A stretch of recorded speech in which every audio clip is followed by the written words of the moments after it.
नमस्कार, मेरा नाम सौरभ द्विवेदी है। ये इंडियन एक्सप्रेस हिंदी है। इंटरनेट पर इन दिनों एक पार्टी बहुत चर्चा में है, कॉकरोच जनता पार्टी यानी कि सीजेपी। आज के इंडियन एक्सप्रेस शो में हम आपको विस्तार से बताएंगे कि नरेंद्र मोदी सरकार ने क्या कारण बताकर इस पार्टी के एक्स अकाउंट को सस्पेंड करवाया है, किन नियमों का हवाला दिया और आईबी की इंटेलिजेंस ब्यूरो की किन रिपोर्ट्स के बारे में कहा। सीजेपी की लोकप्रियता के बारे में बात करेंगे, समाजशास्त्री क्या सोचते हैं समझेंगे। इसके बाद राघव चड्ढा के बहाने दिल्ली के हाईकोर्ट ने एक जरूरी टिप्पणी की, उसका रुख करेंगे। फिर चलेंगे बंगाल, जहां पर कोलकाता हाईकोर्ट का बकरीद पर एक महत्वपूर्ण फैसला आया।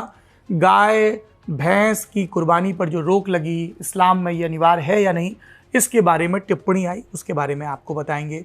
एसआईआर को लेकर जो ट्राइब्यूनल चल रहे हैं उनकी गति कैसी है, मदरसों में वंदे मातरम के फैसले का स्वरूप क्या है, इनके बारे में भी बात करेंगे।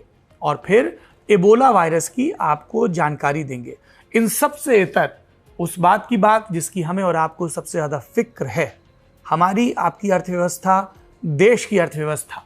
मशहूर अर्थशास्त्री सुरजीत भल्ला ने एक बहुत ज़रूरी और गंभीर टिप्पणी की है, हमें और आपको मन लगाकर सुननी चाहिए।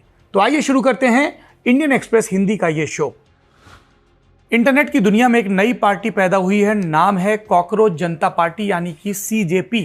प्रस्तावित चुनाव चिन्ह है मोबाइल फोन, जिसकी स्क्रीन पर है एक कॉकरोच। नारा है voice of the lazy and unemployed, यानी आलसियों और बेरोजगारों की आवाज। कहानी 15 मई को शुरू होती है chief justice of India Suryakant के एक बयान से। आरोप लगा कि उन्होंने एक सुनवाई के दौरान बेरोजगार युवाओं को कॉकरोच और पैरासाइट कहा, कथित तौर पर।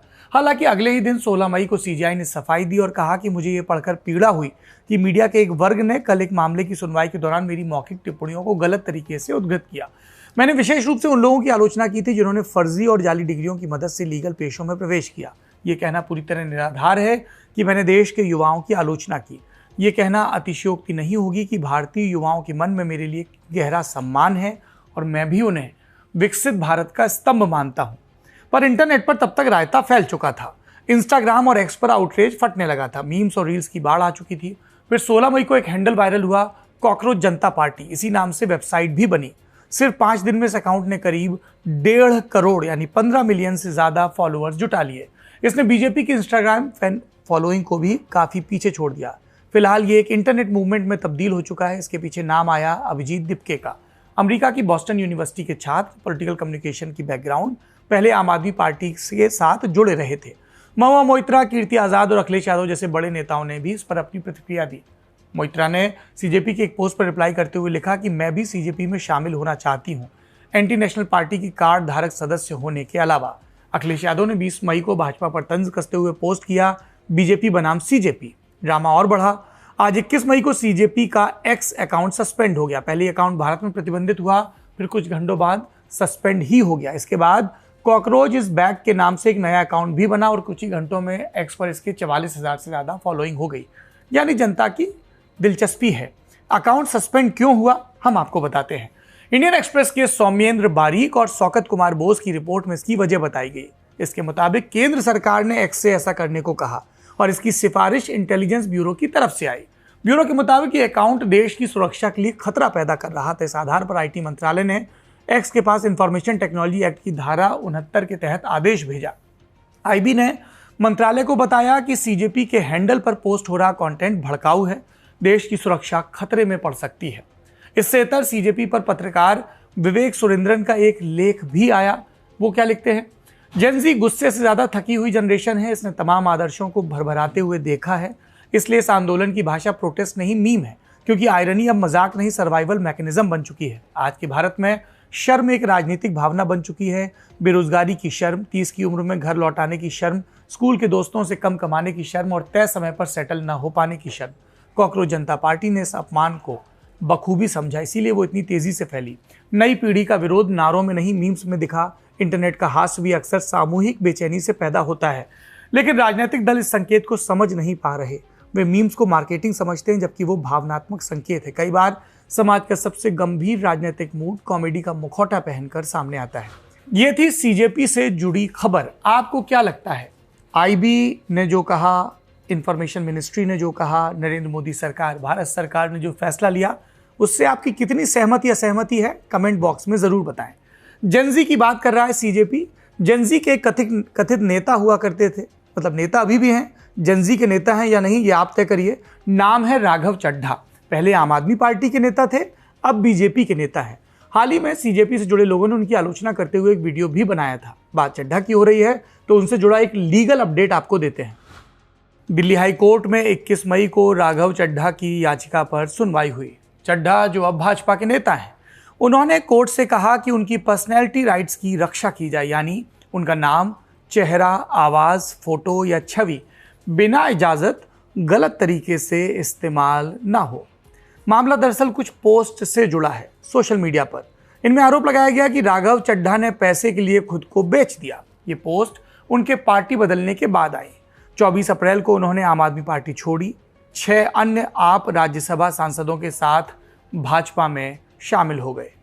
चड्ढा के वकील ने कोर्ट में कहा कि उनके खिलाफ सोशल मीडिया पर ऐसे पोस्ट, एआई से बने कंटेंट और डीप फेक वीडियोस चल रहे हैं जो उनकी छवि और पहचान का गलत इस्तेमाल कर रहे हैं। वकील राजीव नायर ने उस वीडियो का भी जिक्र किया जिसमें राघव चड्ढा साड़ी पहने नजर आ रहे हैं। उन्होंने कोर्ट से कहा कि ऐसे कंटेंट को हटाया जाए और तुरंत राहत दी जाए। लेकिन सुनवाई के दौरान जस्टिस सुब्रमण्यम प्रसाद ने कहा कि ये मामला सीधे सीधे पर्सनैलिटी राइट्स का नहीं दिख रहा है। कोर्ट ने मौखिक तौर पर कहा कि ये आलोचना हो सकती है। ये सभी पोस्ट उनके राजनीतिक फैसले की आलोचना ही लगते हैं। जस्टिस प्रसाद ने मशहूर कार्टूनिस्ट आर.के. लक्ष्मण का भी जिक्र किया और कहा कि आज़ादी के समय से ही हम आर.के. लक्ष्मण के कार्टून देखते आ रहे हैं। उस समय शायद सोशल मीडिया का उतना विस्तार नहीं था। यहाँ हमें सबसे ज़रूरी फ़र्क समझना चाहिए। पर्सनैलिटी राइट का मतलब है किसी व्यक्ति का अपनी पहचान पर अधिकार, यानी उसका नाम, चेहरा, फोटो, आवाज़, अंदाज, सिग्नेचर और पब्लिक पर्सोना का बिना अनुमति ऐसे इस्तेमाल ना किया जाए जिससे लोगों को लगे कि वो व्यक्ति खुद कुछ कह रहा है या उसकी छवि का गलत इस्तेमाल हो रहा है। राघव चड्ढा की याचिका में कहा गया कि ऐसा कंटेंट जनता को गुमराह कर सकता है और उनकी रेपुटेशन को नुकसान पहुंचा सकता है। लेकिन एक ज़रूरी फ़र्क है, पर्सनैलिटी राइट का मतलब ये नहीं कि किसी नेता की आलोचना या सटायर बंद हो जाए। अगर कोई किसी नेता या पब्लिक फिगर के राजनीतिक फैसले की या किसी भी फैसले की आलोचना करता है, मीम बनाता है या कार्टून बनाता है, तो वो आम तौर पर फ्री स्पीच के दायरे में आ सकता है। दिल्ली हाई कोर्ट ने भी राघव चड्ढा के मामले में कहा कि क्रिटिसिज्म और मानहानि की लाइन पतली होती है। चड्ढा के वकील राजीव नायर ने तर्क दिए कि पैसे के लिए बेच दिया गया कहना सिर्फ आलोचना नहीं है, ये उनकी छवि खराब करता है। पर कोर्ट ने तुरंत पोस्ट हटाने का आदेश नहीं दिया। कहा कि पर्सनैलिटी राइट के कमर्शियल यूज और राजनीतिक आलोचना में फ़र्क होता है। फिलहाल कोर्ट ने अंतरिम राहत पर फैसला सुरक्षित रख लिया है, यानी अभी आखिरी आदेश आना बाकी है। तो एक तरफ देश के नेता हैं, छवि को बचाने के लिए अदालत जा रहे हैं। दूसरी तरफ देश के युवाओं का एक वर्ग है जो खफा है और कह रहा है कि सही मुद्दों पर बात करो। और ये सही मुद्दे क्या हैं? जाहिर तौर पर देश की अर्थव्यवस्था, इकॉनमी की हालत इससे ज़्यादा जुड़े हैं। इस पर एक ज़रूरी लेख आज के इंडियन एक्सप्रेस अखबार में छपा। लिखने वाले हैं जाने माने अर्थशास्त्री और भारत सरकार के पहले आधिकारिक घरेलू आय सर्वेक्षण यानी हाउस होल्ड इनकम सर्वे के टेक्निकल एक्सपर्ट ग्रुप के चेयरमैन सुरजीत भल्ला। उनके लेख का शीर्षक है BJP is winning elections but losing the economy, यानी बीजेपी चुनाव तो जीत रही है लेकिन अर्थव्यवस्था के मोर्चे पर हार रही है। भल्ला लिखते हैं कि पश्चिम बंगाल में बीजेपी की जीत उसका अब तक का पॉलिटिकल पीक है, लेकिन इकोनॉमिक मैनेजमेंट सबसे निचले स्तर पर। उनके मुताबिक इस आर्थिक दिक्कत के 4 किरदार हैं। पहला, खुद सरकार, जिसका आर्थिक थिंक टैंक इस बात को अच्छी तरह जानता है कि अर्थव्यवस्था में गहरी समस्याएं हैं, लेकिन सरकार की सबसे बड़ी कमजोरी यह है कि वो इसका समाधान ढूंढने के बजाय सारा दोष दूसरों पर मढ़ रहा है। दूसरा किरदार, देश के बड़े कॉरपोरेट और उद्योगपति जिन पर सरकार अक्सर निवेश न करने का दोष मढ़ती है जबकि उसकी खुद की नीतियां लचर हैं। तीसरा किरदार है मुख्य विपक्षी दल यानी कांग्रेस पार्टी। भल्ला के मुताबिक गांधी परिवार के नेतृत्व में पार्टी सुस्त हो चुकी है, जिसने देश में बीजेपी के वन पार्टी डेमोक्रेटिक रूल का रास्ता पूरी तरह साफ कर दिया है। विपक्ष की इस कमजोरी से सरकार आर्थिक मोर्चे पर लापरवाह हो गई है। चौथा और आखिरी किरदार है डीप स्टेट, जो बाकी 3 किरदारों को अपने इशारे पर नचा रहा है। सुरजीत भल्ला सवाल पूछते हैं कि क्या भारत को सबसे तेजी से बढ़ती अर्थव्यवस्था बोलकर संतुष्ट हुआ जा सकता है? खुद ही ना में जवाब भी देते हैं। उनका कहना है कि अगर सिर्फ बड़ी इकॉनमी से तुलना करेंगे तो भारत की हालात ठीक दिखेंगे, लेकिन 2014 के बाद से दुनिया के ग्रोथ डेटा को बड़े चश्मे से देखने पर कहानी बदल जाती है। उनके मुताबिक 2014 के बाद से जीडीपी ग्रोथ में भारत की रैंक 9वीं है, पर कैपिटा जीडीपी ग्रोथ में 8वीं है, यूएस डॉलर के पैमाने पर ग्रोथ रैंक 16वीं है। वो लिखते हैं कि अमेरिकी डॉलर के इस पैमाने पर 8.3% की ग्रोथ के साथ बांग्लादेश नंबर 1 पर है, 7.2% के साथ इथियोपिया दूसरे नंबर पर है और भारत 4.7% की ग्रोथ के साथ 16वें नंबर पर है। सुरजीत भल्ला साफ चेतावनी देते हैं कि आंकड़ों को आप किसी भी तरह से घुमाकर देख लीजिए, अब समय आ गया है कि भारत के माथे से सबसे तेजी से बढ़ती प्रमुख अर्थव्यवस्था का यह झूठा तमगा पूरी तरह से हटा दिया जाए। भल्ला की दलील ये नहीं है कि भारत की इकोनॉमी आगे नहीं बढ़ रही है, लेकिन उतनी नहीं जिसके जरिए पॉलिटिकल नैरेटिव बनाया जा सके। इसी लेख में फिर रुपए की बदहाली पर बात होती है। वो लिखते हैं, रुपया पिछले 1 साल में डॉलर के मुकाबले करीब 12% गिरा और ये गिरावट का लगातार 7वां बरस है। 2025 में रुपया एशिया की कमजोर करेंसीज में गिना गया। यहाँ पर एक विरोधाभास भी है, क्योंकि अगर देश में महंगाई पूरी तरह काबू में हो, चालू खाता घाटा मैनेजेबल हो, विकास दर स्थिर हो और देश में एक राजनीतिक स्थिरता हो, तो इन परिस्थितियों में विदेशी निवेशकों और बाजार का भरोसा देश की करेंसी पर बढ़ना चाहिए, रुपए को मजबूत होना चाहिए। लेकिन जमीनी हकीकत इसके उलट है, रुपया लगातार रसातल में जा रहा है। अब सवाल ये उठता है कि आखिर देश में विदेशी निवेश और पूंजी का संकट क्यों खड़ा हुआ। सुजीत भल्ला के मुताबिक सरकार सर्जरी की जगह सिर्फ बैंडेड लगा रही है, घरेलू उद्योगपतियों से लगातार देश के भीतर निवेश की अपील कर रही है, पर निवेशकों के लिए पॉलिसी पर भरोसा नहीं है। निवेशकों का सिर्फ अपीलों और राष्ट्रवाद के भाषणों के भरोसे पूंजी दांव पर नहीं लगाई जा सकती। भल्ला के मुताबिक अभी का माहौल निवेशकों को यही मैसेज दे रहा है कि या तो भारत से बाहर निकल जाओ या फिर भारत में कदम ही मत रखो। वो ये भी लिखते हैं कि 2015 के बाद से सरकार को एक घमंड हो गया है ये कि भारत का घरेलू बाजार इतना बड़ा है कि दुनिया भर के निवेशक यहाँ आने के लिए मरे जा रहे हैं, पर ये ओवर कॉन्फिडेंस है। इसका सबूत ये कि 2025 में भारत की जीडीपी अमेरिका के कैलिफोर्निया से भी छोटी रही। यहीं से वो भारत की बायलैटरल इन्वेस्टमेंट ट्रीटी यानी बीआईटी फ्रेमवर्क प्रॉब्लम की भी बात करते हैं। 2015 में इसमें एक नया प्रावधान जोड़ा गया। नए नियमों के मुताबिक अगर कोई विदेशी निवेशक भारत में अपने निवेश को लेकर किसी विवाद में फंसता है या वो भारत से अपना बिजनेस समेटकर बाहर निकलना चाहता है, तो वो सीधे अंतर्राष्ट्रीय मध्यस्थता अदालत का रुख नहीं कर सकता। पहले पूरे 5 साल तक भारत की स्थानीय अदालतों के चक्कर काटने होंगे। वो सीधा और तीखा सवाल दागते हैं ये कॉलमिस्ट कि जब भारत के खुद के नागरिक और फर्में किसी भी शिकायत को लेकर भारतीय अदालतों की अंतहीन देरी के कारण वहां जाने से कतराते हैं, तो कोई विदेशी निवेशक अपनी अरबों डॉलर की पूंजी फंसाकर 5 साल तक भारतीय जजों के सामने चक्कर क्यों काटेगा। लेख के आखिर में सुरजीत भल्ला सरकार को चेताते हैं कि अभूतपूर्व राजनीतिक सफलता का सबसे बड़ा खतरा होता है कि ओवर कॉन्फिडेंस में चले जाना। सरकारें मान लेती हैं कि उनकी आर्थिक नीतियां शानदार हैं, पर हकीकत ऐसी नहीं है। अभी वक्त है चीज़ों को सुधारा जाए। चुनाव आपको केवल सत्ता और ताकत दे सकते हैं, लेकिन देश को समृद्धि सिर्फ और सिर्फ सही आर्थिक नीतियां ही दिला सकती हैं। यानी विद्वान कह रहे हैं, मुद्दों पर लौटिए, पॉलिसी और इन्वेस्टमेंट पर ध्यान दीजिए। अब देश का ध्यान कहाँ है, इसको समझने के लिए अलग अलग राज्यों का रुख करते हैं। सबसे पहले पश्चिम बंगाल। राज्य में नई बीजेपी सरकार है, शुभेंदु अधिकारी मुख्यमंत्री हैं। सरकार बनने के कुछ ही दिनों के भीतर उनके कई फैसले चर्चा में आए। 2 ताज़ा फैसले। पहला, सरकारी कर्मचारियों अधिकारियों के लिए मीडिया से बातचीत पर कड़ी रोक। दूसरा, मदरसों में वंदे मातरम अनिवार्य। पहले बात मीडिया ऑर्डर की। 19 मई को जारी हुआ। कहा गया कि बिना लिखित मंजूरी के कोई भी सरकारी कर्मचारी मीडिया से किसी भी तरह की बातचीत नहीं करेगा, न डायरेक्ट, न इनडायरेक्ट, न इंटरव्यू, न ही डिबेट प्रोग्राम में किसी भी तरह का लेख या ब्लॉग लिखने की मनाही होगी और सरकार के किसी भी कदम की आलोचना नहीं होगी। राज्य की मुख्य विपक्षी पार्टी टीएमसी ने इसकी आलोचना की।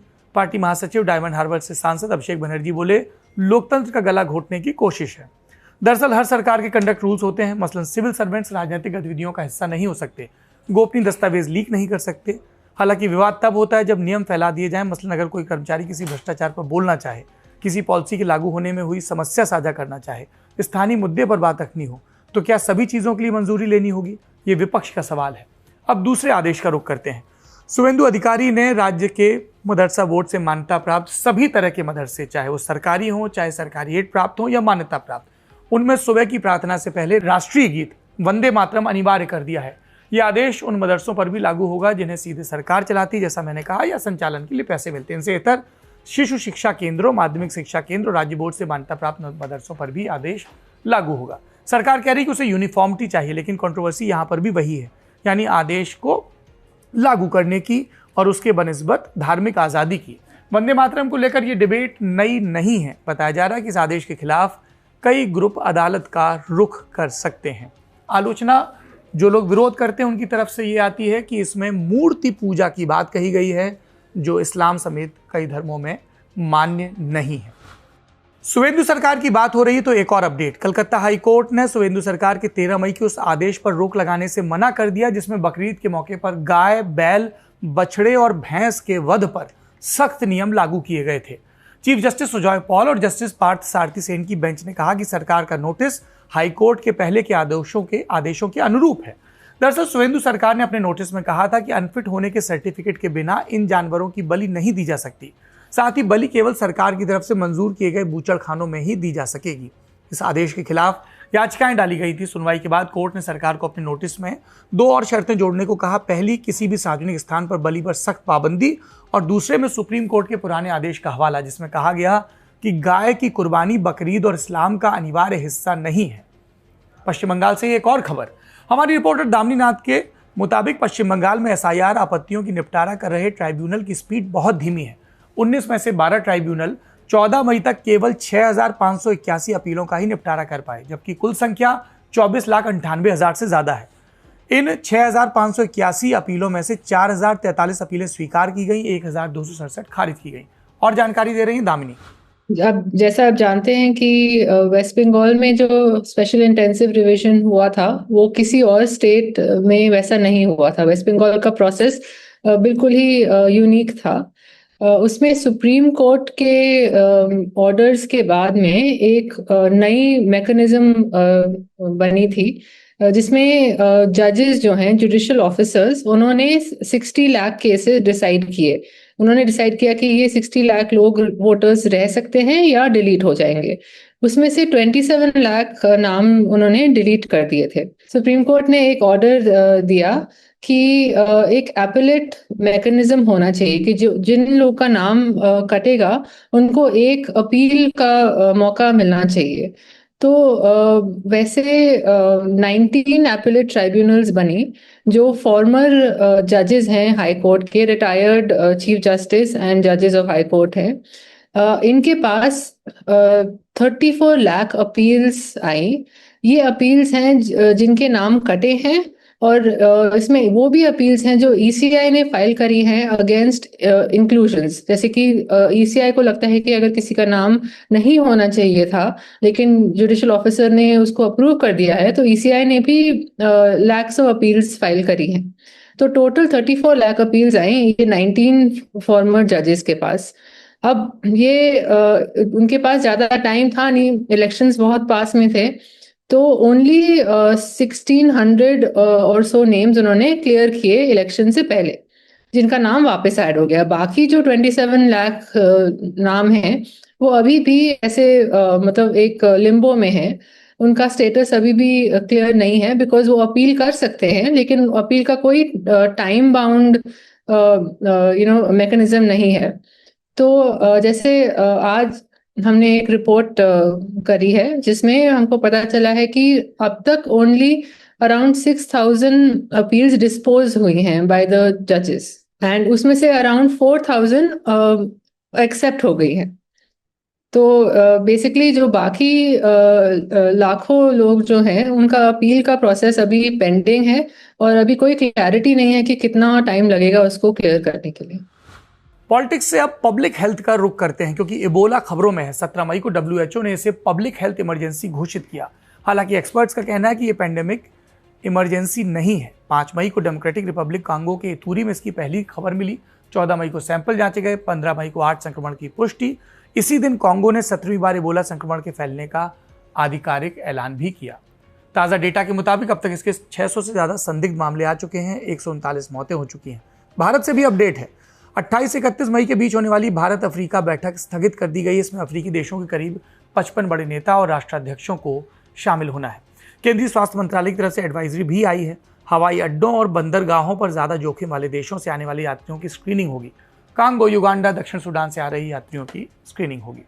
अगर इनको बुखार, कमजोरी, थकान, सरदर्द, मांसपेशियों में दर्द, उल्टी, दस्त, ब्लीडिंग, गले में खराश जैसे लक्षण महसूस हो तो इमिग्रेशन जांच से पहले हवाई अड्डे के स्वास्थ्य अधिकारियों या हेल्थ डेस्क को इसकी जानकारी देनी होगी। ये गंभीर और जानलेवा वायरल बीमारी है इबोला। मुख्य लक्षण मैंने अभी आपको बताए, जो एयरपोर्ट पर भी जांचे जाएंगे। ये वायरस संक्रमित लोगों के खून, थूक, लार, शरीर के फ्लूइड्स के संपर्क में आने से फैलता है। संक्रमित वस्तुओं के संपर्क में आने से भी इबोला वायरस फैल सकता है। ध्यान देने की बात, इसका मॉर्टेलिटी रेट यानी संक्रमित होने पर जान गंवाने की दर 50% है, यानी अगर 10 लोग संक्रमित हैं तो 5 की जान जा सकती है। ये थी आज की जरूरी खबरें। मुद्दा असल मुद्दों पर बात का है, कवायद शोर शराबे के बीच इंसानी जीवन को बेहतर बनाने की है। और ऐसे में हमें याद आ रही है हिंदी के कवि वीरेन डंगवाल की एक कविता, सुनते हैं। इतना भले नहीं बन जाना साथी, जितने भले हुआ करते हैं सर्कस के हाथी। गधा बनने में लगा दी अपनी सारी कुव्वत सारी प्रतिभा, किसी से कुछ लिया नहीं ना किसी को कुछ दिया, ऐसा भी जिया जीवन तो क्या जिया।